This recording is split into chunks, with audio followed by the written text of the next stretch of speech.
السلام علیکم میرے پاکستانی دوستوں، ساتھیوں، بہن بھائیوں، میں ہوں فاروق شاہ لندن تہلکہ سے۔ آج ہم آپ کی خدمت میں دوبارہ پیش ہوئے ہیں۔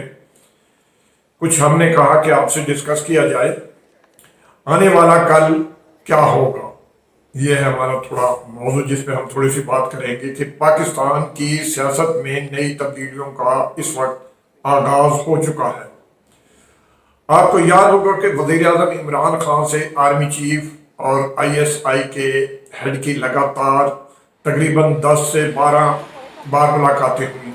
ان ملاقاتوں میں کیا معاملات طے کیے گئے، کوئی تھوڑا سا آپ سے ڈسکس کریں گے۔ اس سلسلے میں ہم ذرا تھوڑا پچھلے دور میں چلتے ہیں کہ سابقہ مارشل ادوار میں اپنا اقتدار کا عرصہ جو ہے وہ پورا کیا جاتا رہا، مگر ملکی اداروں کو مضبوط نہ کر کے ایوب خان سے لے کے ضیاء اور پھر صدر پرویز مشرف تک ملکی اداروں کو مضبوط نہ کر سکے۔ ایوب اور ضیاء کے دور میں سیاست ہوتی رہی، اقتدار کے لیے ریفرینڈم بھی کروایا گیا اور مذہب کارڈ بھی استعمال ہوا، جبکہ مشرف دور میں میڈیا کو آزادی بھی ملی اور نئے چینل بھی کھولے گئے۔ سیاستدانوں میں بندر بانٹ بھی ہوتی رہی، جس کا نتیجہ جو ہے وہ بڑا بھیانک نکلا۔ نتیجہ یہ نکلا کہ ادارے جو ہے وہ تھوڑے کچھ کمزور ہوئے۔ سیاستدانوں نے اقتدار کی خاطر مافیا کا استعمال کیا۔ اس دور میں جیو ٹی وی کے مالک نے نواز شریف کو بلیک میل کیا تھا، شاید آپ کو یاد ہوگا، بعد میں دوستی بھی ہوئی۔ کسی بھی سیاستدان نے مافیا پر ہاتھ نہیں ڈالا، چاہے مافیا وہ میڈیا ہو یا وہ یہ مختلف ایشیا، مطلب ذخیرہ اندوزی ہوتی رہی، لوٹ کھسوٹ ہوتی رہی۔ یہ بھی ایک ہمارے ہاں ایک بہت بڑا مافیا جو موجود ہے، اس کو کسی نے بھی لگام نہیں ڈالی اور نہ ہی کسی نے ہاتھ ڈالا، کیونکہ ہر دور میں ہر آمر نے اپنا اقتدار میں اپنے آپ کو مضبوط کیا۔ اب چلتے ہیں کہ موجودہ دور میں، سابقہ دور تو ہوئے ختم، آیا سیاسی دور۔ موجودہ دور میں ان 10 سے 12 ملاقاتوں میں یہ طے ہوا کہ مافیا کو لگام ڈالی جائے اور اداروں کو مضبوط کیا جائے۔ یہ تھی ان 10-12 ملاقاتوں کی سوچ، اور ان میں معاملات جو طے ہوئے یہ وہ معاملات تھے کہ اسی دوران یہ کہا گیا، سوچا گیا، بلکہ معاملات جو ہے وہ سامنے ٹیبل پہ رکھے گئے کہ دیکھیں پاکستان میں سیاستدان ہیں، بیوروکریٹس ہیں، میڈیا ہے، ذخیرہ اندوز ہیں، بلیک میلر ہیں، ان کا احتساب کس طرح کیا جائے۔ اس کے احتساب کے لیے کچھ ضابطے جو ہے وہ طے کیے گئے اور وہ ضابطے بنائے گئے۔ مین مسئلہ یہی تھا کہ ان ٹیبل ٹاک ملاقاتوں میں کہ پاکستان میں مشرف دور میں یا ضیاء دور میں یا ایوب دور میں جو بھی پچھلے دور گزرے ہیں مارشل لاء، تو فوجی مداخلت کے دوران جو ہے ہر کسی نے اپنا اپنا اقتدار پورا کیا، لیکن اس کے دوران ان مافیا پہ کسی نے بھی ہاتھ نہیں ڈالا اور نہ ہی کسی نے سوچا۔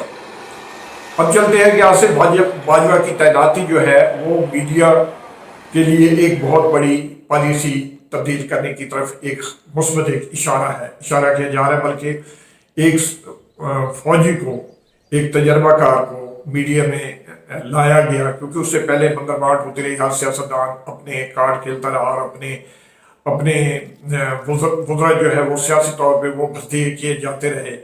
سیاستدانوں اور بیوروکریٹ کے احتساب کی تیاری اس وقت جو ہے بڑی زور شور سے جو ہے وہ شروع ہو گئی ہیں۔ اس وقت یہ سوچا گیا، بلکہ یہ طے کیا گیا کہ پاکستان کی تمام سیاسی پارٹیوں میں موجود مافیا جو ہے اس پہ سخت ہاتھ جو ہے وہ ڈالنے کی تیاری کی جا رہی، بلکہ یہ تیاری جو ہے اس وقت اپنے عروج پر ہے۔ ایک خبر یہ بھی ہے کہ اگر عمران خان ان معاملات میں اگر یہ سب کچھ درست نہ ہوا، کچھ نہ ہو سکا، تو عمران خان آخری سیاسی کھلاڑی ہوگا، پھر ہوگا صدارتی نظام یا پھر دمادم مست کلندر، کیونکہ اس وقت فوج، عدلیہ اور سیاستدانوں، اس وقت سیاستدانوں میں بڑی بے چینی پھیل رہی ہے، کیونکہ وہ